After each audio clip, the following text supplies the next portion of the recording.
Dorian was arguably the most notable weather disaster of the year. Yeah, but that's not the only record-breaking weather event that we saw in 2019. New at 5, from tornadoes to floods, Daryl Forges has a look back now at some of the year's top weather stories.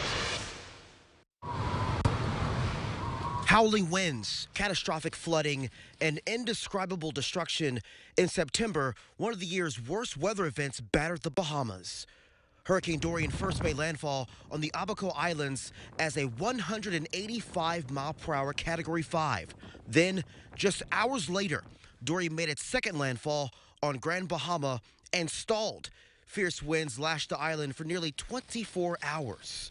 Where I was staying, the roof caved in, the wall caved in. Homes and businesses were wiped off their foundations or splintered like toothpicks. The storm surge and relentless rain led to devastating and deadly flooding. It came over the roof. I would imagine 21 feet at least. Howard Armstrong survived the storm, but his wife did not. And she just drowned on me. I'm so sorry. I know.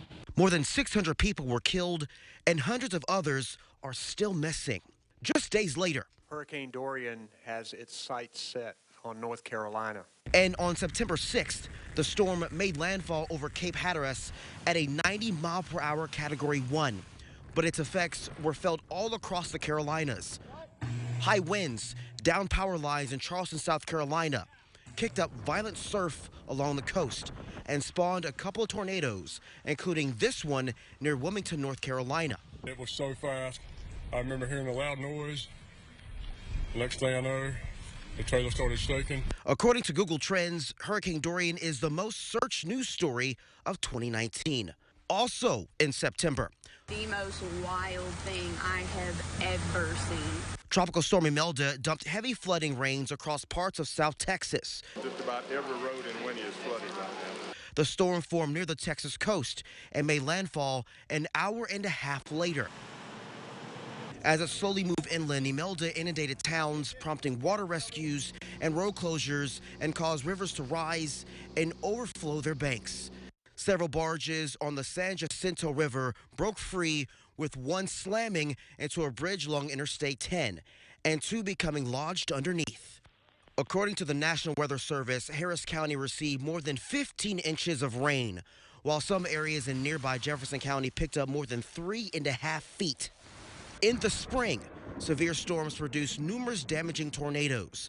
Between late April and late May, there were 500 reports of tornadoes across 22 states, including Ohio, Oklahoma, and Missouri, and Kansas. It sounded like a freight train going over. Tens of thousands of people were left in the dark, and dozens of homes were damaged or destroyed. Felt like some hail or something, and my husband looked up and he said, well, we don't have a roof anymore. May of 2019 set a record with tornadoes reported for 14 consecutive days. And in Northern California, they're very erratic. They haven't calmed down much. Hurricane-force wind gusts helped fuel the Kincaid fire in Sonoma County. Flames erupted in late October and quickly spread, making the blaze hard to contain. We just can't keep ahead of it. The massive fire raged for nearly 2 weeks near Geyserville, prompting thousands of people to leave their homes. The Kincaid fire charred nearly 78,000 acres and destroyed more than 300 structures. They'll rebuild, and it's just heartbreaking for them, to lose everything. I couldn't imagine. I'm Daryl Forges reporting. Those events so impactful all over. It really is. And if you think about here locally, you got to think back to February, Ken, and the rain that we had and the flooding that we saw here. Biggest flooding event that I've seen here in East Tennessee, because it wasn't just locally, it was a lot of counties across the area. And we're going to end up the year at least 16, maybe 17 inches above average in rainfall. And a lot of it has to go back to what we saw back in February, Absolutely, isn't it? a big start off to the year being very wet.